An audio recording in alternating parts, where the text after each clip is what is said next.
오늘 본문 출애굽기 33장 크게 세 가지 이야기지요. 신의 산을 떠나라는 하나님의 명령하고, 그 다음에 진 가운데가 아니라 진 바깥에 있는 회막과 관련된 이야기하고, 그리고 모세가 하나님 앞에 나아가서 하나님께 간청해서 하나님의 마음을 돌이키는, 함께하기로 확정시키시는 그 이야기, 이렇게 셋입니다. 이 출애굽기 33장은요 그 고대 유대교 랍비들로부터 시작해서 현대 성경학자와 주석가들을 매우 혼란스럽게 한 본문, 그래서 가장 많은 논쟁이 된 본문 중에 하나입니다. 이런 논란의 이유는 그 출애굽기 3장 7절에서 11절에 나오는 회막의 정체 때문입니다. 이게 이 회막이 앞에서 이렇게 건축하라고 지시한 성막과 같은 것인지 아니면 다른 것인지가 명확하지 않습니다. 그리고 실제로 성막을 건축하는 거 뒤에 나오잖아요. 35장 뒤에 나오는데 갑자기 회막에 나와서, 그러니까 출애굽기를 자연스럽게 시간적인 기록으로 본다면 여기서 회막은 성막과 좀 다른 것, 모세가 사는 집이거나 아니면 모세가 시내산에 올라갔을 때 백성들이 다시는 금송아지 만들고 이러지 않도록 진 바깥에서 하나님을 찾는 장소로 지정한 곳이다. 그렇게 추정을 할 수 있습니다. 아니면 출애굽기가 다른 성경처럼 꼭 시간적으로 기록된 것이라고 볼 수 없지 않느냐. 이건 이제 대부분 현대 신학자들 견해입니다. 더욱 이제 7절에서 11절에 사용된 히브리어 문법 중에 히브리 문법 시제가 이게 단순 과거가 아니라 반복 시제입니다. 반복 시제이기 때문에 이 부분은 연대기적으로 기록한 것이 아니라고 봅니다.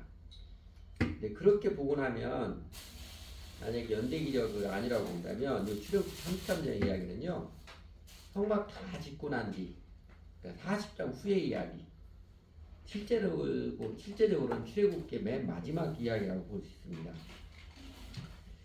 이렇게 해석이 갈릴 때 두 가지 해석 견해 중 굳이 하나가 옳다, 어느가 더 많다, 그렇게 선택 안 해도 괜찮습니다.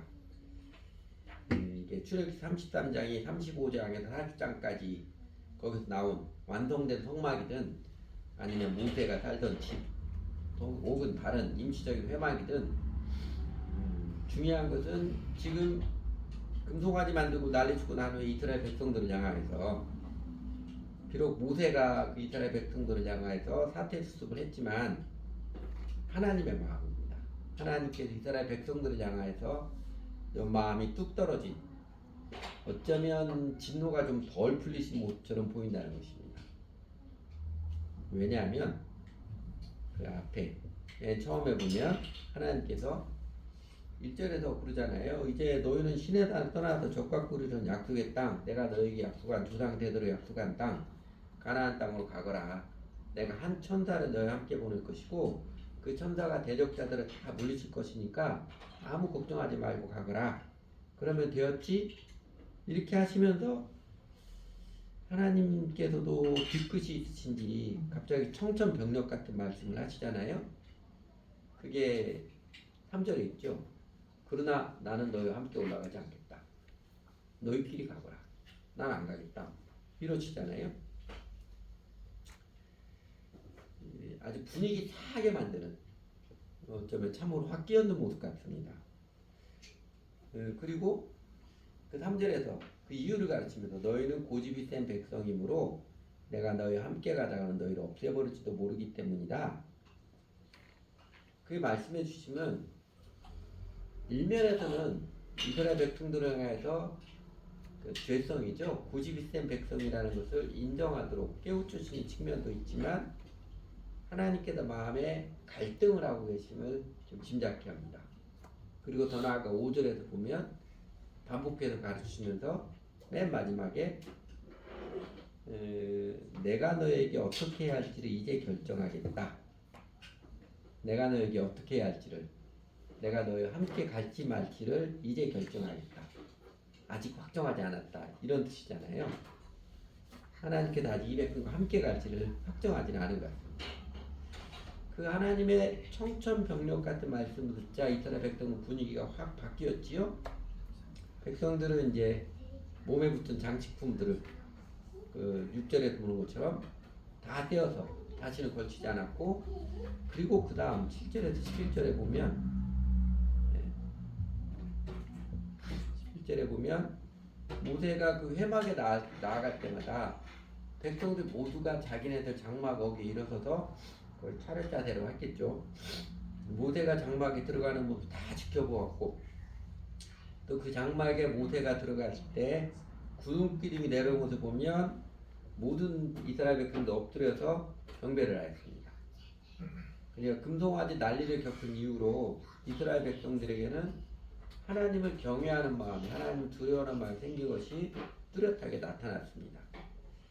그리고 이제 출애굽기 33장 후반부 12절에서 23절까지는 모세가 그 회막에서 주 하나님께 간청을 하여서 어떻게 보면 그 단판을 하듯이 아주 따져가면서 기어코 하나님께서 함께 가겠다고 마음을 굳히게 하시고, 그리고 더 나아가서 그 증거로 주님의 영광을 좀 보여주세요 하자 하나님께서 그 모세의 요청도 받아들여 주시지요.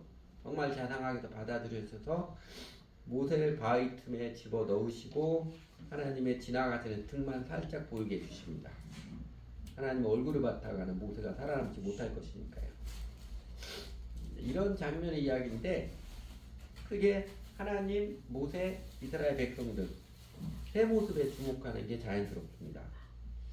그러니까 죄와 불의를 견디지 못하신 하나님의 거룩함과 또 백성들을 향한 하나님의 사랑 사이 갈등하신 하나님의 모습, 그리고 두 번째는 하나님 앞에 나아가서 적극적으로 하나님의 은혜와 자비를 간구하는 모세의 모습, 그리고 세 번째로 하나님의 어미한 말씀 앞에서 정신을 좀 차려서 응답하는 백성들의 모습, 이 세 모습 말입니다.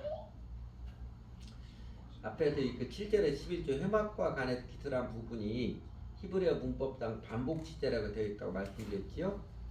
반복 시제람은 이스라엘 백성도 이런 모습, 반역했다가 호되게 책망을 받고 깨갱하는 그 모습도, 또 그럴 때만 하나님께서 얘들을 심판을 해야 되나, 한 번 더 봐줘야 하나, 그 정의와 사랑 사이에 갈등하신 하나님의 모습도, 그리고 백성들에게는 화를 내서 수습을 하지만 하나님 앞에서 대담하게 간청을 하며 하나님 약속을 들이대면서까지 하나님의 마음이 사랑으로 기울어지도록 중보하는 모세의 모습도 앞으로 계속 반복해서 나타남을 예고해주는 대목입니다.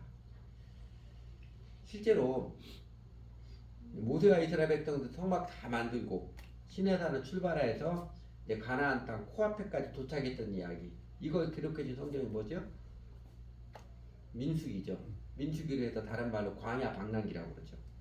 예, 시내산을 출발해서 가나안 그 직전까지, 느보산에까지, 느보산이에요. 느보산은 모세가 죽은 것이고, 가나안 땅 코앞까지 도착했던 이야기, 방랑했던 민수기인데, 민수기 보면 여러분 성경 이거 좀 기억하겠지만 요 모습, 반역하는 백성들, 갈등하는 하나님, 중보하는 모세, 이 세 모습이 계속 반복되어 나타납니다.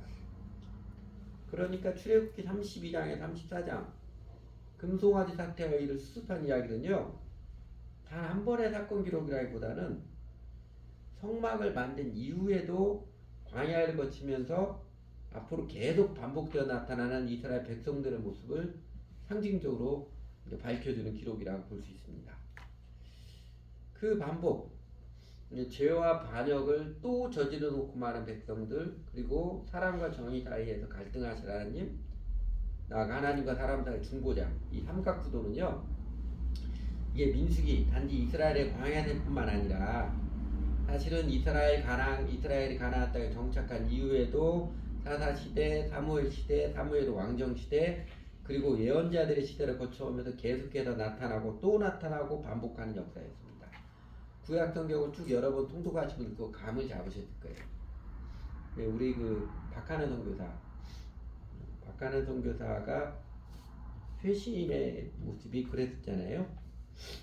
제가 기억하는 그 형이 제 학교 후배였거든요. 형은 아주 신실한 그리스도인이어서 종종 동생 기도 제목을 했습니다. 근데 한 번은 동생 기도 제목을 했더라고요. 동생이 군대 가 있는데 제대를 얼마 앞두고 사고를 크게 쳐가지고 잘못하면 영창에 갈 수 있습니다. 기도해 주십시오. 그래서 기도를 했어요. 근데 이제 군대 제대 말년에 큰 이제 사고를 쳐가지고 다행히 영창을 가지 않고 후에 상사가 잘 봐줘가지고 너는 지금부터 제대할 때까지 아무것도 하지 말고 어떤 훈련이나 교육을 참아내게 막사에 가만히 있다가 제대하라. 그렇게 시간을 줬다고 합니다. 근데 옛날 군대는 막사에 있는 게 없어요. 그래도 그 형이 보내준 성경책 하도 심심하니까 뭐 텔레비전도 없고 아무것도 없으니까 하도 심심하니까 성경을 읽었다고 합니다. 성경을 쭉 읽으면서 구약성을 읽으면서 우리 박하는 선교사가 발견한 게 뭐냐면요. 하나님이 그렇게 사랑으로 부르시고 그렇게 사랑하시는데 끊임없이 반역하고 도망가는 이스라엘 백성들. 야, 처음에는 어쩌면 이스라엘 백성 이럴 수가 있을까? 하나님은 그렇게 사랑하셔서 이렇게 저렇게 부르시고 사랑을 베푸시는데 어쩌면 그렇게 하나님의 말 안 듣고 끊임없이 반역하고 도망갈까? 이 모습이 기가 막히다. 그 이스라엘 백성을 보면서 자기 모습을 봤대요. 그래서 회심했습니다. 그래서 예수 믿고 예수님을 주님으로 믿고 주님을 따르고 주님을 섬기기로 살았지요.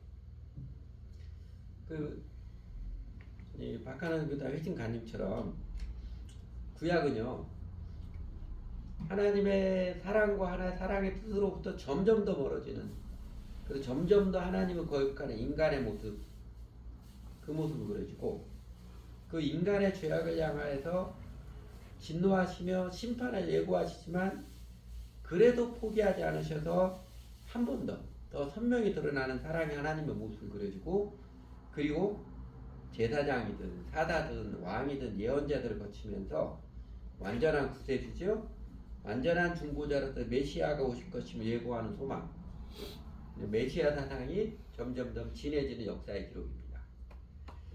오늘 본문에서 금송아지 우상을 만들어버린 어쩌면 이제 선을 넘어버린 이스라엘 백성을 향해서 그 정의와 사랑의 딜레마에 빠진 하나님께서 이스라엘 백성들도 장식불 떼어버리라는 명령에 순종하며 자신들의 죄를 인정하고 돌이키는 반응을 보이고 또 결정적으로 모세가 하나님 앞에서 애절하고 강력하게 용서와 회복의 은혜를 간청을 하자 하나님께서 여전히 이스라엘 백성과 함께 하시겠다고 내가 함께 가겠다 확답을 해주시고 모세에게는 하나님의 영광을 살짝 보이시는 일종의 징표를 확실하게 새겨주셨습니다.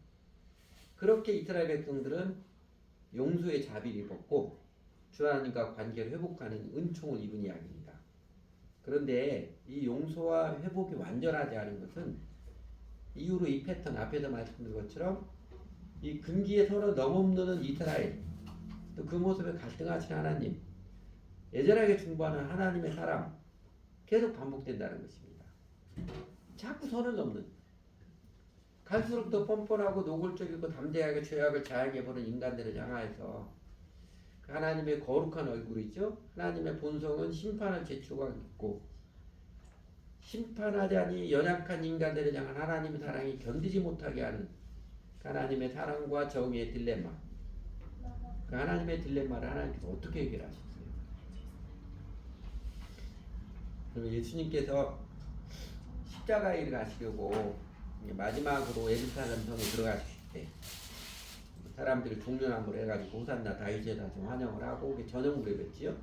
그 나라에 주무시고 다음날 아침에 제일 먼저 일찍 들어가서 제일 먼저 하신 일이 성전을 정결케 하는 일이었습니다. 성전을 강도들의 도구로 만든 사람들 하나님의 일을 자기 이익의 수단으로 만들어버린 모습을 예수님께서 개혁을 하시자 유대교 지도자들이죠. 제사장들 율법학자들 떼거지로 몰려와서 대들고 시비를 걸어왔잖아요. 험하게 네가 뭔데? 감히 어디라고? 너 죽기 싫으면 깨강하고 있더라. 이런 식으로 사실은 협박을 해왔지요. 그때 주 예수님께서 그 유대교 종교인들에게 들려주신 이야기가 있습니다. 그렇게 찾아와서 대들고 시비를 걸어온 유대교 종교인들에게 예수님께 들려주신 이야기가 포도원 농부의 비유입니다. 마태복음, 마가복음, 누가복음, 공간복음에 모두 다 기록되어 있는 이스라엘의 역사를 깨우쳐주는 비유이지요. 어떤 사람이 정말 지극정성으로 공을 들여서 포도원을 잘 익어놓고 농부들에게 해를 주었습니다. 그리고 잠시 좀 떠났죠. 먼 나라 떠났지요. 그 때가 되어서 그 농부들로부터 임대료죠. 포도원 소출을 받으려고 종을 보냈는데 임대를 주는 게 아니라 그 종을 농부들이 감금해서 폭력으로 위협해서 빈손으로 돌려보냈습니다.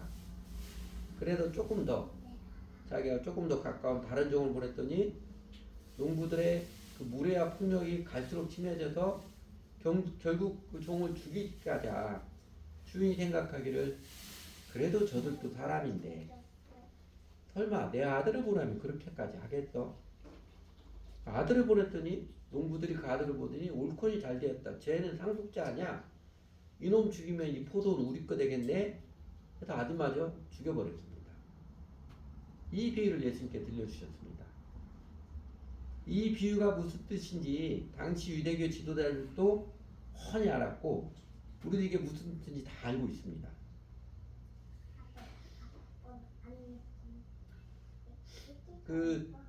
이 유대교 종교인들이 이 비유를 듣다고 회개하지 않을 것임을 예수님께서 이미 다 아실 거예요.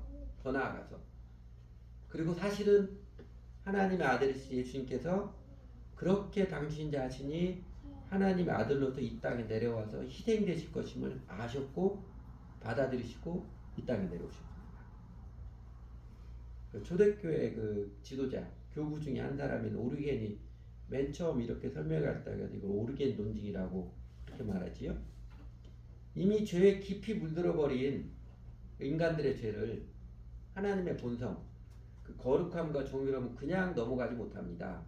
죄에 대한 심판은 반드시 치르게 합니다.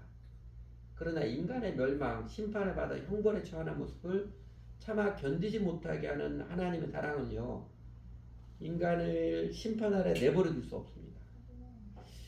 이 정의와 사랑의 딜레마에 처한 하나님, 누군가는 피를 흘려서 인간의 죄값을 대신 치료하는데 양이나 염소나 황소의 피로는 이건 택도 없는 이야기고 사람의 목숨을 대신해야 하는데 세상에 죄 없는 인간은 하나도 없는지라 이 정의와 사랑의 딜레마를 해결하는 하나님의 방법이 하나님과 똑같은 분, 하나님의 아들 예수 그리스도께서 인간으로 태어나셔서 인간으로 삶을 사시다가 십자가에서 인간을 대신하여 죽으시는 인간의 죄값을 치러주신 희생의 사랑, 대속의 사랑을 베푸신 것입니다. 구약은 모형이라고 여러 번 말씀했지 이야기 제가 가르쳐 주었지요. 오늘 본문의 이스라엘 백성들의 용서받음과 관계 회복 이것도 모형입니다. 아직 온전하지 않습니다. 모세의 애절한 간청과 중보도 이것도 일시적이고 한계가 분명히 있습니다. 함께 하시겠다는 하나님의 약속도 이스라엘 백성과 함께하는 하나님의 약속도 광야 이스라엘 백성들에게 영원히 실현되지 못했습니다. 그러나 예수 그리스도로 말미암은 대속의 은혜는 죄에 대한 완전한 용서와 하나님과 온전한 회복 그리고 주 하나님께서 영원토록 함께해 주시는 영생을 내려주십니다. 우리는 또다시 반복해서 죄에 넘어질지라도 하나님께서는 더 이상 우리 모습 때문에 심판이냐 용서냐 망설이지 않으시며 완전한 용서를 이미 베풀어 주신 완전한 용서로 확인해 주시며 그리고 오히려 더 끌어안아 주시는 자비를 베풀어 주십니다. 여러분 인생 살아가면서 뭐가 제일 중요하다고 여기세요? 이런 책들이 있습니다. 일본 사람 책인데 살면서 가장 중요한 것들은 고릴라에게서 배운다. 생각보다 이 책은 인기가 많더라고요.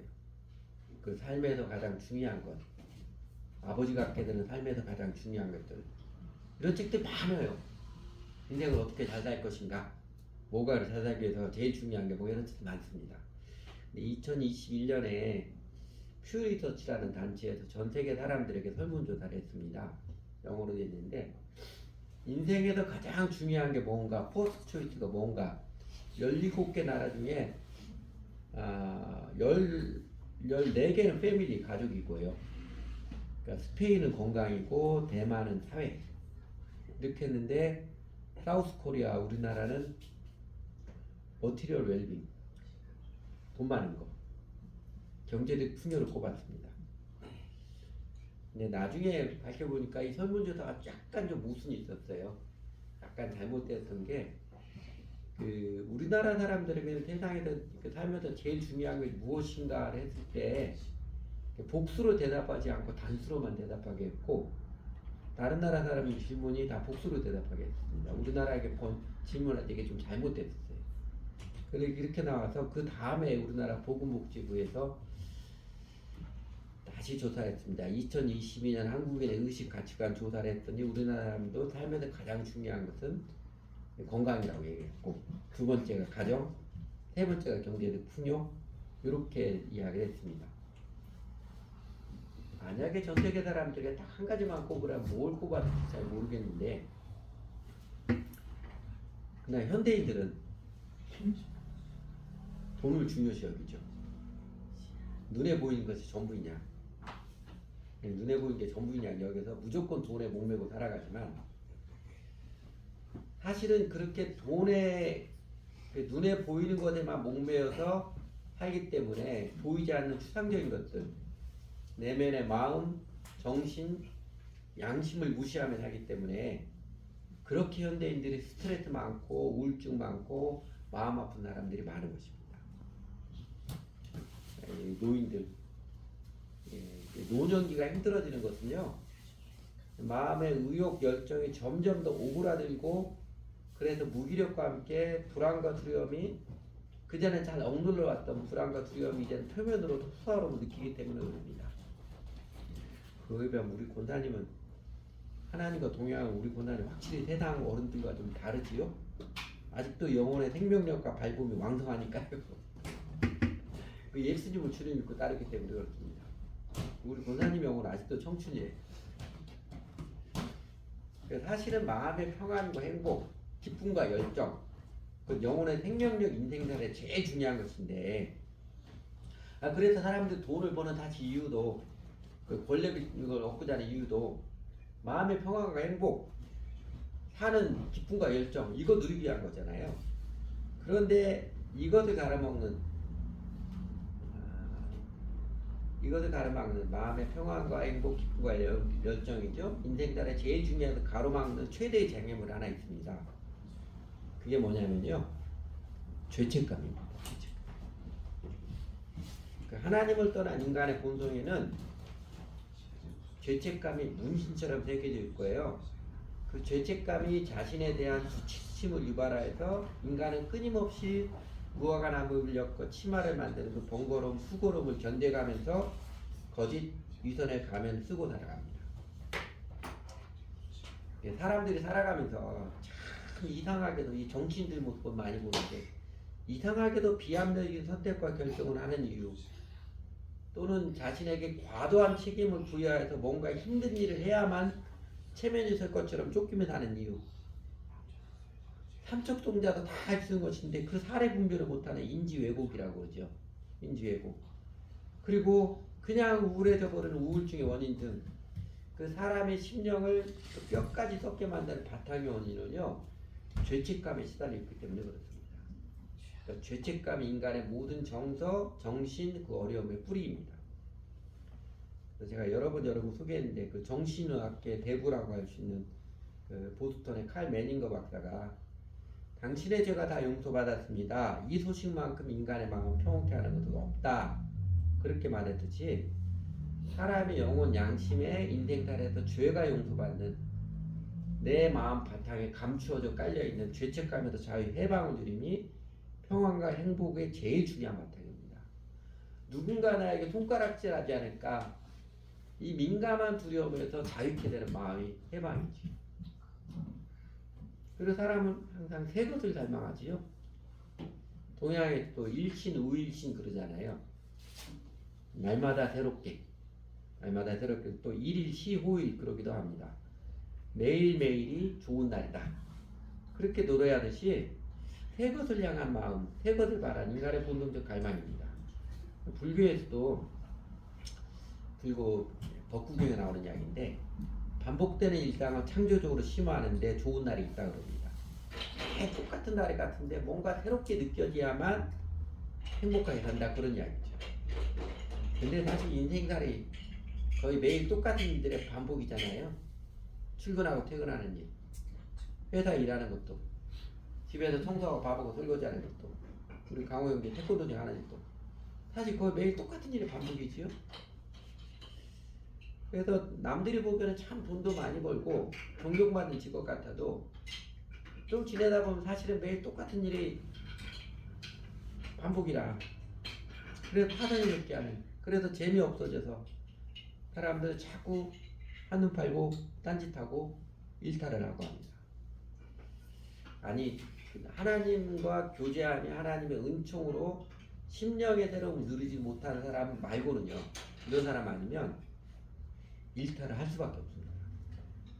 골프나 뭐 운동, 뭐 여행 또는 종교 활동, 그 취미로 조금 일탈하면 그래도 다행인데, 이상한 짓 하는 거, 중독에 빠지면 일상에 대한 영혼 자체를 파멸하게 일게 하는 비극을 맞이하고 합니다.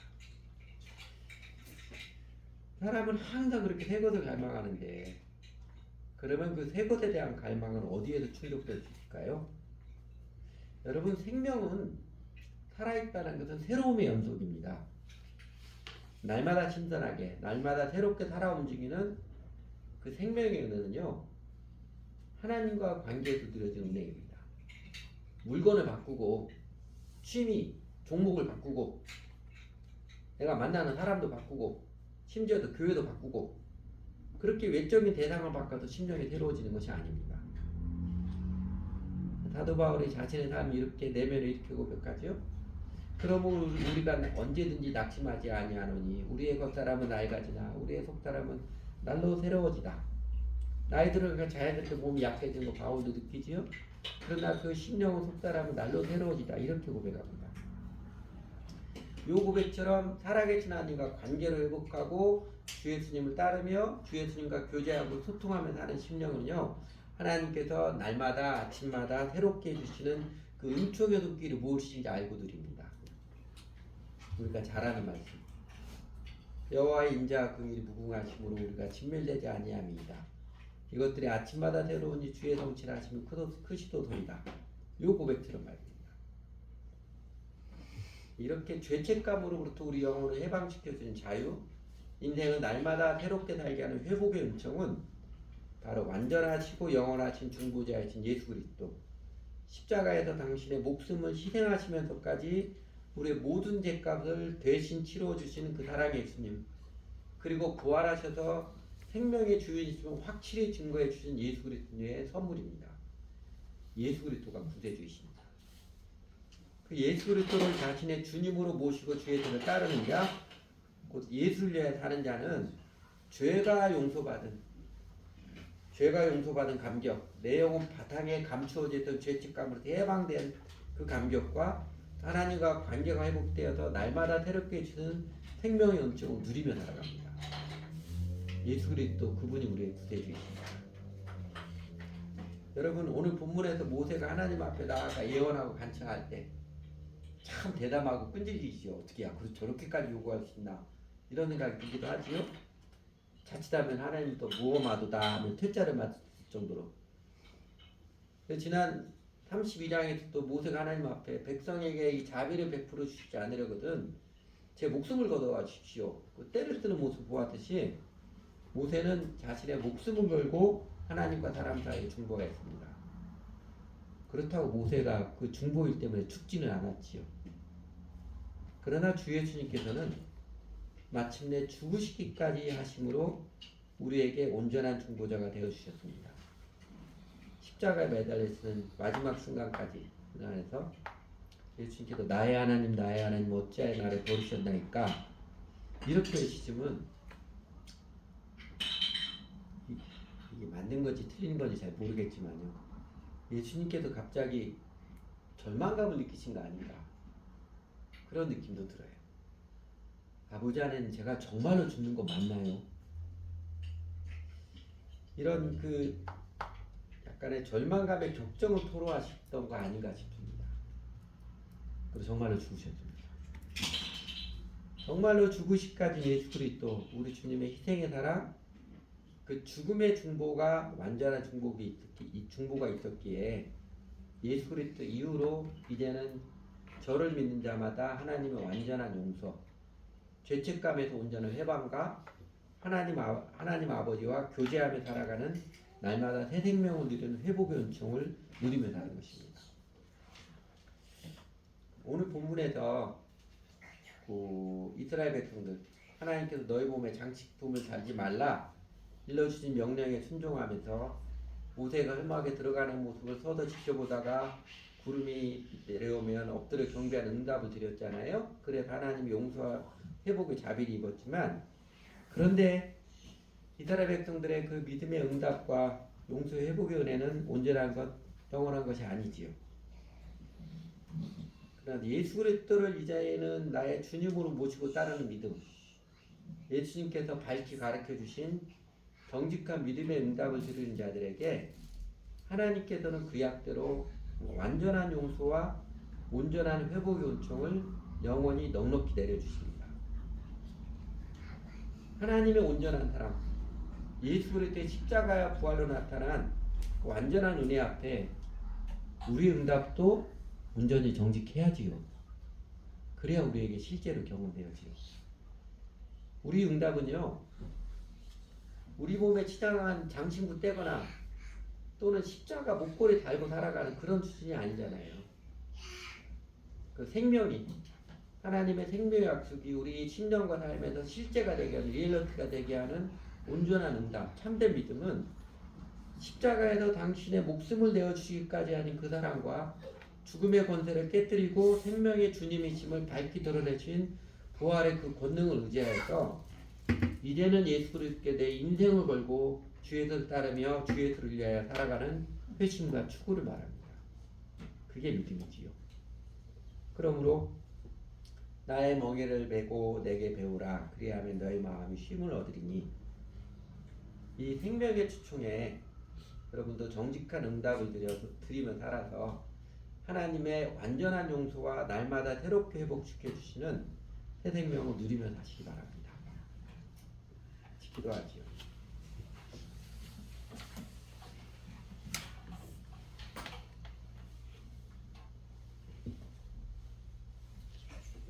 하나님 아버지, 저희를 많이 긍휼히 여기시고 오래 참아주시고 사랑해 주셔서 감사드립니다. 저희도 이스라엘 백성들처럼 구약 이스라엘 역사에서 나타내주시 하나님을 반역하기 잘하고 변덕스럽고 고집부리게 잘했고 또 기회주의자처럼 우리의 이익이 된다 싶으면 해하고 나타나고 아니다 싶으면 쉽게 등돌려 보는 모습이 숱하게 많았는데, 하나님께서 저희를 향하여 또 오래 참아주시고 다시 기회를 주시고 그 자비의 손길과 신실한 사랑을 나타내 주셔서 감사를 드립니다. 예수님께서 십자가의 사랑으로 부활의 생명으로 하나님과 온전히 화목할 수 있는 죄사함의 은혜와 하나님의 생명의 은혜를 온전하게 누릴 수 있는 그 복음을 알게 해주시고, 더욱이 그 예수님이 우리의 주인 되어 주셔서 우리의 선한 목자 되어 주심이 우리가 살면서 누리는 제일 큰 은혜임을 깨달아 알게 해주시고 가르쳐 주셔서 감사를 드립니다. 그것을 생각하면 예수님께서 이 땅에 인간의 몸으로 내려오신 성육신하신 예수님의 사랑이, 또 지난한 인생의 삶을 살다가 십자가에서 죽으시기까지 하시는 그 사랑이 어떻게 형언할 수 없이 뭐라고 표현하기 부족한 고결하고 아름다운 것임을 저희로 점점점 느껴가게 해주셔서 감사를 드립니다. 그리고 저희가 여전히 부족하지만 그 깨달음의 은혜를 입어서 이제는 예수님께 우리의 인생을 의탁하고 예수님을 주님 모시고 살아가면서 저희 심령 안에서도 예수님께서 우리의 미래의 죄까지 완전히 다 용서해 주시는 완전한 죄가 용서받는 기쁨을, 그 감격을 알게 해주시고, 또 주님과 교제하며 살아가면서 날마다 새롭게 우리의 심령에 새 생명의 손길을 내려주신 게 어떠한 것인지를 저희도 체험하며 알아가기 위해서 감사를 해드립니다. 예수님 믿고 예수님을 따라 살아가면서 점점 더 그 생명의 실제를 확실하게 누려가고 그 우리 마음이 주님 때문에 평안하고 기뻐하고 담대하며 살아갈 수 있도록 저희도 사도 바울처럼 우리 겉사람은 점점점 낡아지지만 속의 심령은 하나님 은혜 가운데 기뻐하며 감사하며 점점 더 새로워짐을 체험하 알게 해주셔서 정말 감사를 드립니다. 하나님 아버지, 그럼에도 불구하고 여전히 내 마음대로 살고자 하는 마음이 참 많은, 심지어 하나님과 관계도 적당히 처세하라고 하는, 내 뜻대로 처세하는 모습 많은 저희들을 용서해 주시기를 원합니다. 저희가 하나님 앞에 정직한 믿음을 드리지 않으면서도 그래도 구원은 받았겠지, 잘못 생각하고 스스로 속고 있다면 저희들을 깨우쳐 주시기를, 정직한 응답을 드려가는 것이, 온전한 믿음을 드려가는 것이 생명의 실제를 경험하는 것이 환히 깨우쳐 주시기를 간절히 사모하고 기도드립니다. 하나님, 저희들에게 그 주님의 사랑과 은혜에 온전한 응답을 드리는 예수 그리스도를 멍에를 메고 주님을 따르는 정직한 믿음이, 이게 생명의 이름을 더 선명하게 깨닫게 해주시고 저희 마음을 감동해 주시기를 다시 한번 간구합니다. 그래서 저희가 정말로 온전한 죄사함의 그 은혜 가운데서 주님 기뻐하며 즐거워하며 구원의 은혜를 즐거워하며 주님과 교제하며 날마다 새롭게 하신 그 생명을 누리며 살아가는 그 새로운 삶을 힘있게 들어가도록 하나님 도와주시고 이끌어 주십시오. 저희는 하나님의 약속이 분명함에도 불구하고 우리가 경험해 보지 않으면 실제로는 잘 안 따르려고 하는 성향이 매우 짙습니다. 이 끈질긴 저희 자아의 울타리를 하나님께서 무너뜨려 주셔서 저희가 자아의 울타리를 넘어서 주님의 멍에를 메고 주님을 따르며 살아가도록 성령님 저희들의 삶에 간섭해 주시고 저희 심령에 더 선명하게 터치해 주시기를 간절히 사모하고 기도드립니다. 그래서 하나님, 오래도록 이스라엘 백성들 중에 나타내신 하나님의 오래도록 사랑하신 그 사랑의 뜻을 주셔서 저희도 예수님을 주님 믿고 주님을 즐거워하며 기쁘게 따라가면서 생명의 환희를 온전히 누리며 살아가게 도와주십시오. 우리 마음도 깊이 해서 죄가 용서받은 하나님 주신 참된 평화가 무엇인지를 더욱더 만끽하며 들어가며 아침마다 날마다 우리 심령을 새롭게 할 주님의 터치들을 은총의 손길 누리며 살아가도록, 그래서 좋으신 주님을 힘있게 증거하며 자랑하며 살아가는 저희들 되도록 도와주십시오. 하나님, 아름다운 가을을 주셔서 감사를 드립니다. 아름다운 단풍 물들이는 것처럼 저희도 그 하나님의 은혜를 입고 은혜에 응답하는 정직한 믿음을 들여서 저희들 살아가는 모습도 가을 아침 아름다운 모습 되도록 노래하며 찬양하며 주님을 즐거워하며 해맑은 하나님의 자녀로 살아가도록 뚜렷하게 예수님을 따르는 예수님의 제자로 살아가도록 인도하시고 이끌어주세요. 예수님 이름으로 기도드렸습니다.